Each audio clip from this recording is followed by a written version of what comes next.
my amazing tarot friends, it's Justin Michael. Welcome back to my channel, and welcome, of course, if this is your first time stopping by. I appreciate you as well.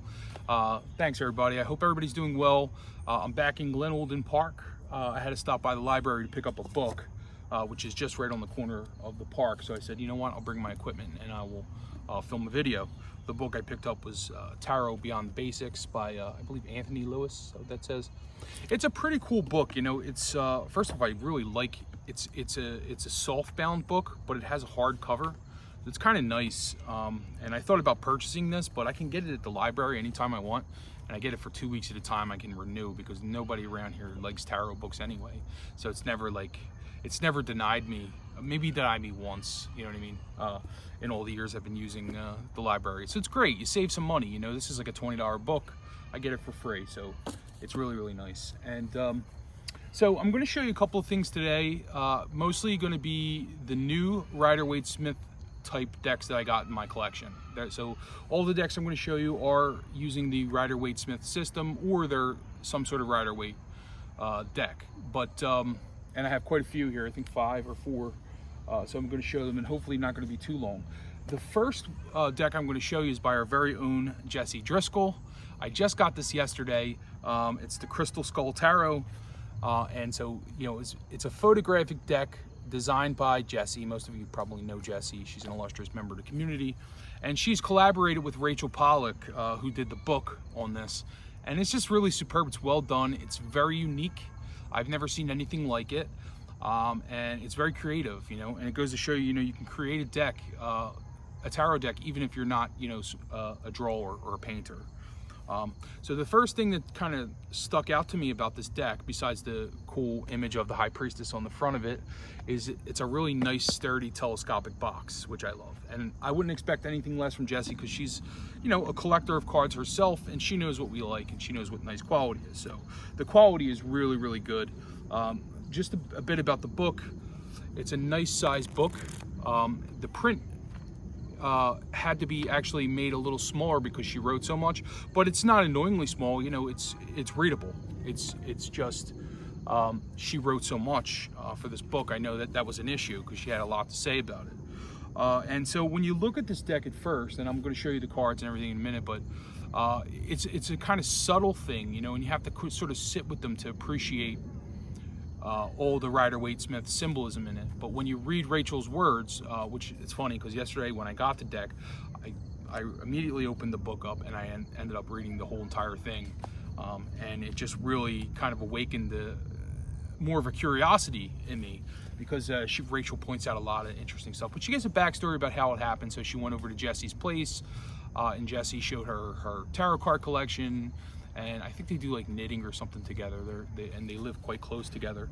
And so Rachel ended up going back over, and she saw the Crystal Skull Tarot, and then was asked shortly after, and she agreed right away to do the book, which is really, you know, it's fun and it's great. And I remember talking to Rachel when I interviewed her. She was just finishing up the Crystal Skull book, or she had just finished it, and she was really, really excited about it, and she had a lot to say about it, so it was interesting. And you can refer back to the Rachel Pollack interview if you want to know more. But yeah, so that's basically it. And let me show you the cards. But it's a good amount of information, you know, in the Rachel Pollack kind of way. And the cards are really lovely quality. They're matte finish. They're on nice thick cardstock. These are the backs. So Jessie is a pretty creative person. You know, she does a lot of. First off, she's very into crystal skulls. She calls skulls a container for consciousness, and says that crystal skulls are a really good way of doing divination, you know. And she does a lot with crystal healing. She does a lot of knitting and a lot of like really creative stuff. So she, in doing this deck, she made that tablecloth specifically, you know, for this deck. So it's like an old-fashioned, handmade tablecloth, and I know she mentions in the book that it sort of connects her to her ancestors and so forth like that, and it's just really, really interesting. So this is the first card on the deck. It's the Fool. Now you can see the homemade tablecloth in the back. She's used a green skull, which everything has thought into it. You know, the color of the skull, green is like a very adventurous color. It's optimistic, you know, and the yarn, it's wool actually, it's hand spun wool, which she colored and dyed herself. And you know, she's positioned the skull in a way that it resembles the fool on the Rider-Waite-Smith. You know, he's like leaping. He's about to go on an adventure. And the sense I get from this deck is that, you know, it'll be good for developing your intuition and getting more creative with picking out the symbolism in the Rider-Waite-Smith and so forth. This is the Magician, but I'm really pleased with it, and it's something very different. You know, I don't have many photographic decks. This is one of the few, but I really, really like it. So you can see the lemniscate on top of the skull. You can see the 4 elements. This is the Magician card, of course. And so, you know, as you look at them, you can really spot the Rider-Waite-Smith symbolism. This one is one of my favorites. It's the High Priestess. And so you have the skull, and she's used Scrabble pieces on the other crystals to form the pillars, Boaz and Jacquin, B and J, and she has the scroll there. So it's just really fascinating and fun. And here's the Empress. So one thing Rachel talks about in the book is that, you know, the Fool is the same skull as the Empress. You know, it's the green skull's back.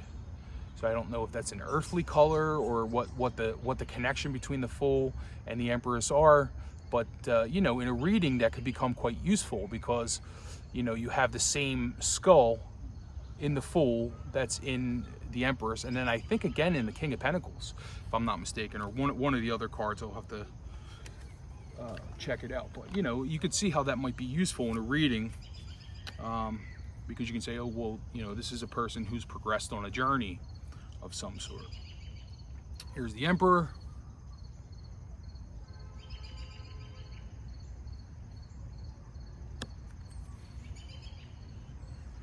Got a crown, like a crystal crown. It's very interesting. You know, you could really think about it, you know. Really puts your intuition to work.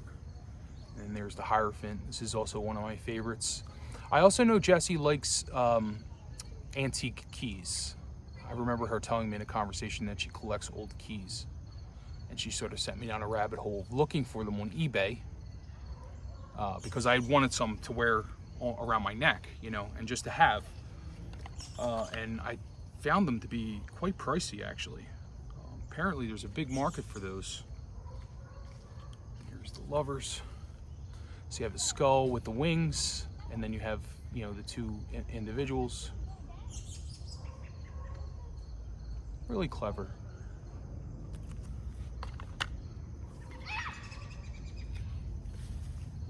And so you have the Chariot.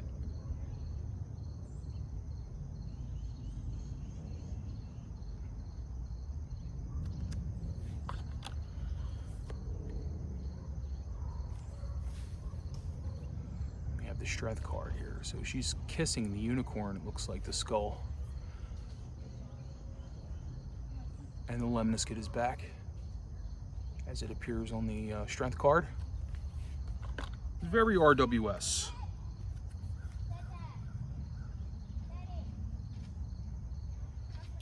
And then we have the Hermit card here.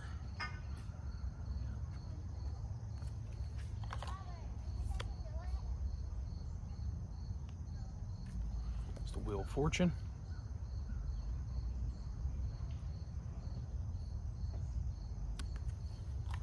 A lot of people out in the park today, so you might hear some voices in the background.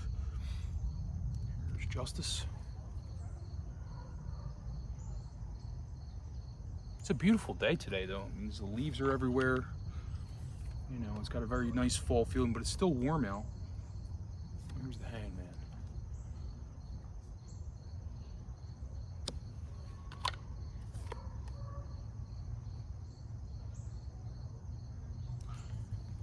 Death. She's got some like very dark kind of imagery there.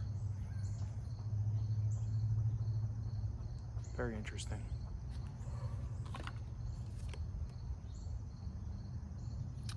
Temperance. So you have the angel back.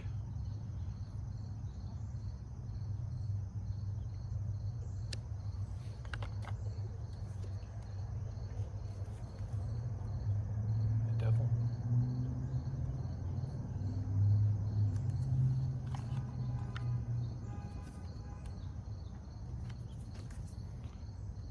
have the Tower card. This one's kind of cool too.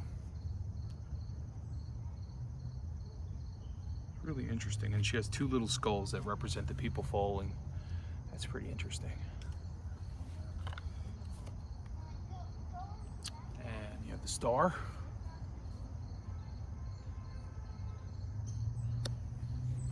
Okay, because I have a lot of decks to show you, I'm not going to show you all of them, but I'm going to stop at the majors. You have the moon.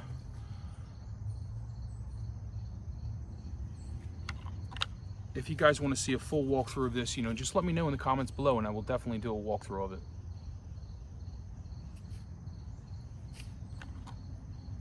Oh, I got the squirrel.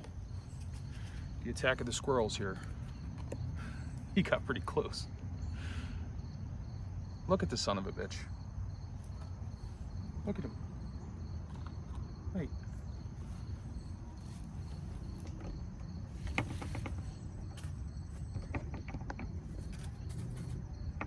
He's like looking for food.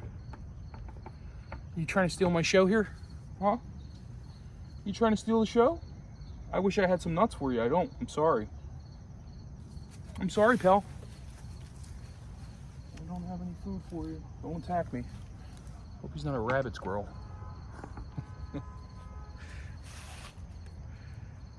Here's the world.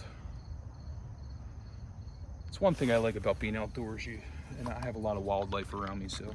But the squirrels in the park are very brazen because people come here and they feed them. You know what I mean? I'll just show you some of the majors. Look, he's back. Well, I guess you want to be on camera, huh? It's the Ace of Wands. Let me show you some of the things she did with the miners here.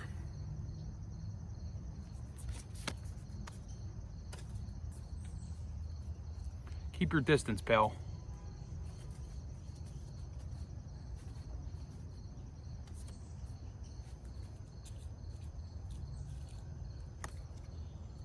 Six of Wands. Anyway, you get the picture, and so that's the Crystal Skull Tarot by Jessie Driscoll, book done by Rachel Pollock. I will leave the shop below, the Etsy shop that can be purchased on. I know she only printed about 500 decks, so the people who don't purchase it right away, it may go out of print very quickly because she's only printed enough really to do pre-orders and the Kickstarter. So, if you want a copy, I wouldn't wait too long. What came with that also, which was pretty cool, was an altar card. And she said a little pin. Do I have the pin? Yeah, I do. The pin with me. So it's a little pin of the High Priestess. I'm actually collecting a lot of these pins because I have the Brady Tarot pin. I have a pin from Robert M. Place with Hermes on it. It's a double-sided one, so yeah, pretty cool. The other deck that I got was, it's called the White Tarot. So this is by the creators of the Medieval Europe Tarot, which I loved. And I wish I would have known that they did other decks because when I bought it, I didn't actually look at their store. But when I liked the deck really a whole lot, I went back and looked and see what else they had, and then I sold this. And it's really, really cool, and it's a Rider-Waite-Smith clone. And by clone, I mean, everybody thinks of clones differently, but I think of a clone as, redrawn, the Rider-Waite-Smith's imagery. It's not exactly redrawn exactly, but it's done in its own way kind of thing. And so this is the White Tarot. And this is the company here. It's called Deluxe Cards. So they do have an eBay store. I will put that down in the description box. The Medieval Europe Tarot is great. But first off, I really love this box. It's narrower than the traditional Rider-Waite-Smith, and I will show you in a second. But I really love the box and the orange writing. And then this is something that is what I saw, so when I first purchased it, and it's the White Tarot, and I was like, kind of piqued my interest, and then I went and looked at the cards, and you see them. It's really, really cool. So you have the full, and that looks very Rider-Waite-Smith, but the line work is completely different. It's completely, I don't want to say original because it's based and inspired by the Rider-Waite-Smith, but it's redone. Like, they didn't try to trace the lines or anything. It's all original. So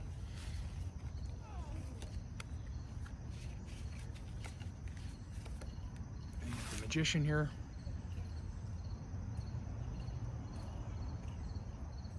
What it reminded me of was the Universal Weight Tarot, which I think I have with me. The colors just reminded me of Universal Weight. It's got a similar color scheme in it.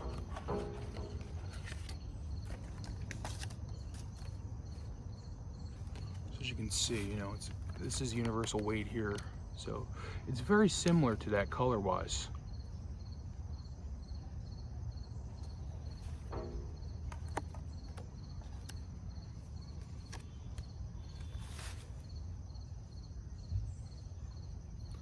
High Priestess, and just to show you too the size of them, they are much narrower, about, I would say about 3/4 of an inch narrower.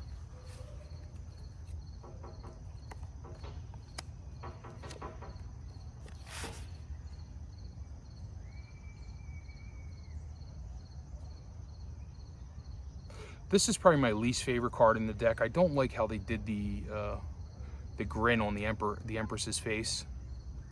But, and I showed you the backs, right? The backs are lovely. They're just really, really, really nice. But anyway, I'm gonna show you these kind of quickly because I have quite a few decks to show you.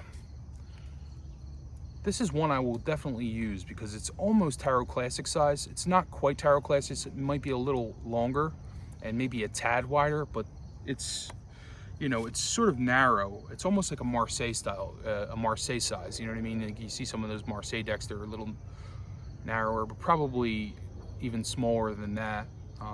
It's about the width of the CBD tarot, I would say. Something like that. There's the Chariot. Really fun deck.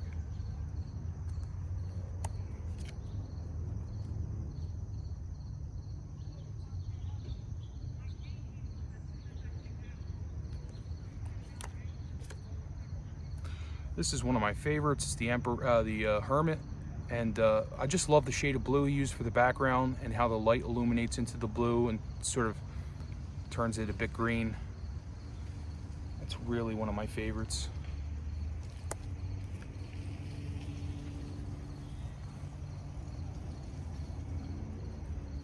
Got the Wheel of Fortune.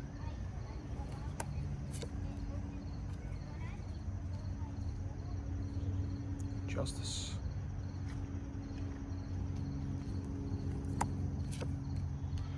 Love this Hangman too. It's really, really nice. So if you saw this and you weren't familiar with Rider-Waite-Smith, like, you know, most of us are, you might think this was the Rider-Waite-Smith, you know what I mean?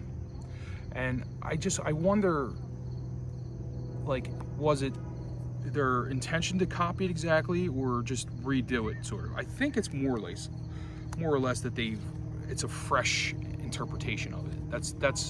That is the sort of vibe that I got from the deck.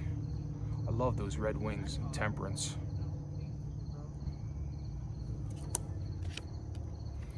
The Devil card. So, you know, the face is different and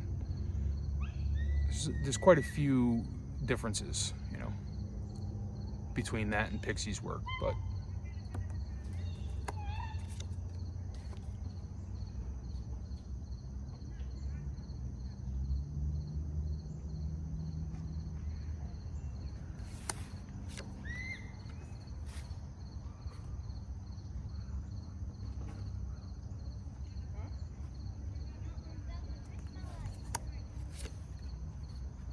Moon.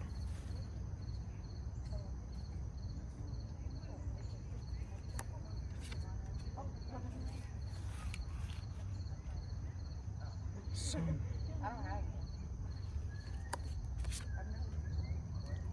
Judgment. and the world. The card quality on this is a little on the thin side. It's not as thin as, say, like the University Books thinness, but it's actually close to universal weight, the current one that's out.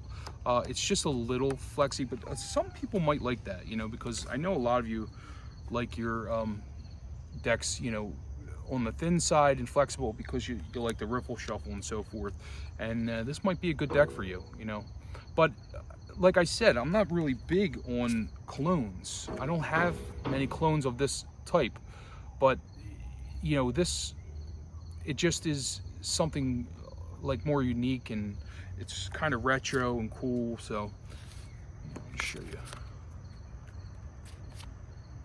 You know, but it does have that universal weight kind of feel to it.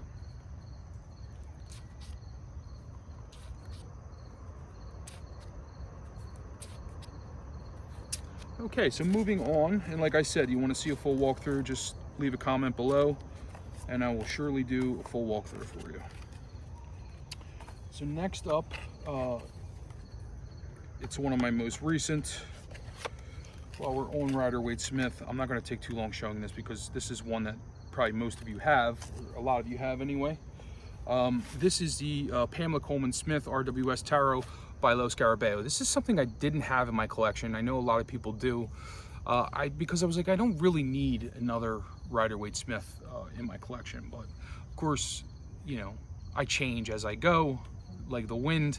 And I started getting back into Rider-Waite Smith, and I started becoming fascinated with the different editions and versions and so forth. And I was like, this is one that I kind of want. It's not my favorite, but you know, it's kind of different, you know, and I really like the feel of the cards. So, you know, it's very matte and is really soft kind of feeling. But first off, it has the roses and lilies back, and it's got like a very vintage feel to it. This is probably my least favorite card in the whole deck, like, because I didn't like how small the fool's head was, and it just sort of, like, it's not Pixie's original artwork, I don't think. You know, it just looks different, but it's made to look sort of vintage. So, you know, but I do like them. I do like them, and I like the way they feel, especially. So I will use this. And I like this High Priestess. It's kind of got like a comic book or like an old newspaper sort of feel to it. Sort of like that vintage, kind of almost like the Centennial, but not, you know, much different. The Centennial was very close to the PMA. This I would say is very off from the PMA. Not that I'm an expert in it, but you know, it's very obvious to me that the line work is just not the same just looking at it. But it has the essence of Pixie's work, which is pretty cool. You know what I mean? I'm only going to show you a few. One of my favorites is the Lover's card here.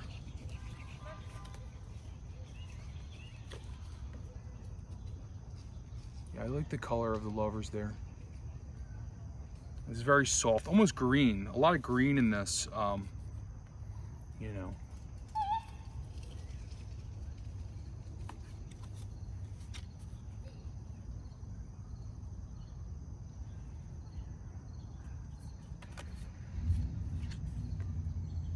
See that? It's like very green. I like that. But anyway, you know, there are plenty of walkthroughs out there with this deck, and you know, a lot of you probably have it, especially the Rider-Waite Smith fans. So the last deck I'm going to show you is one I'm pretty excited about, actually. I'm not a Ciro Marchetti fan. Ciro Marchetti. Not a fan of his. I never was, but some of his decks, I've liked some cards, I've liked some things about it, but it always gave me kind of like a Cirque du Soleil vibe, like a Las Vegas kind of magic show. You know what I mean? It wasn't, and I suppose that's what probably people like about it.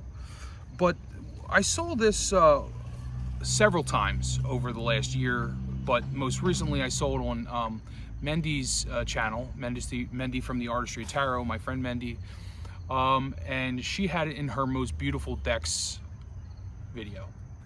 And you know, Mendy has good taste. She always did, and a refined and expensive taste, and sometimes watching Mendy's videos cost me a bit of money, but I love Mendy. I love you, Mendy, but you know, you cost me some money, let's face it.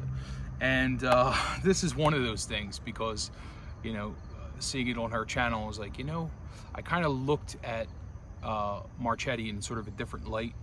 This is an independently published, so it's this, without further ado, the Encore Tarot. And this is one that's very different from like his mass-produced decks. You know what I mean? I liked it, and when I opened it up, I was like blown away by the quality of it. And it has a really nice magnetic box with the ribbon and everything like we're used to. And it has this really, really nice red gild. It's really, really nice. It comes with a card that is signed, if I could find it. Yeah. So these are a bit mixed up, but it comes with his signature. And this is like, you know, the signature card, which is really cool. They are a bit mixed up, but I'm just going to show you. I have the Magician here. Where's the Fool at? Yeah. Okay. So here's the Fool. These are the card backs. The card quality feels so nice. It's really like luxurious and thick and just very nice quality, I gotta say. And the artwork is just, it's stunning. It's beautiful. It's one of the prettier decks that I've seen. I'll show you the Magician. I really like that Magician. You know, really pretty. And the gilding is beautiful as well.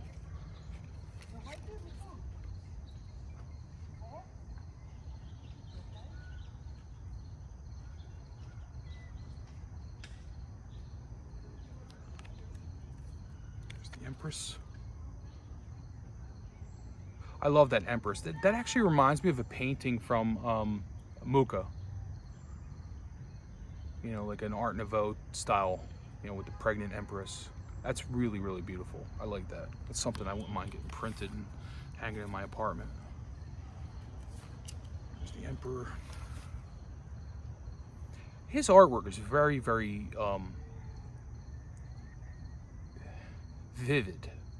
Like, it's very true to life, almost photographic. He's really a talented artist, and I've always appreciated that about him, but some of his decks were just, you know, too, like I said, too Las Vegas magic show for me. But having this deck now makes me appreciate him a little more, and maybe I'll give some of his other decks a second look.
That's a really cool devil.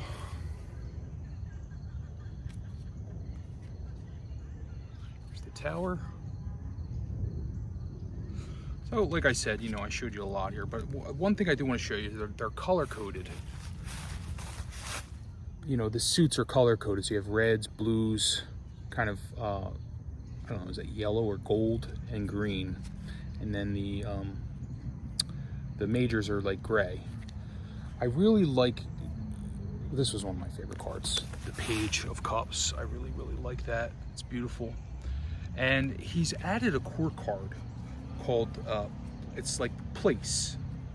I feel like it has very kind of earthly energy, you know what I mean? It's like a home or a place, a physical place, you know. So you have page, knight, queen, king, and then place or palace.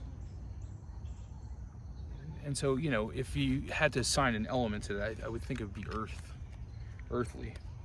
I haven't read his book. I know you can download it. This is pretty cool, the Five of Swords. You can download it on his website, and it's free, you know. So, you know, I actually did download it, but I didn't read it. Swords. It's very Rider-Waite-Smith, but, you know, also very unique, and it has the added core card, like I said, so. But I think that's all I have to show you today. This is a good one. 10 of Swords.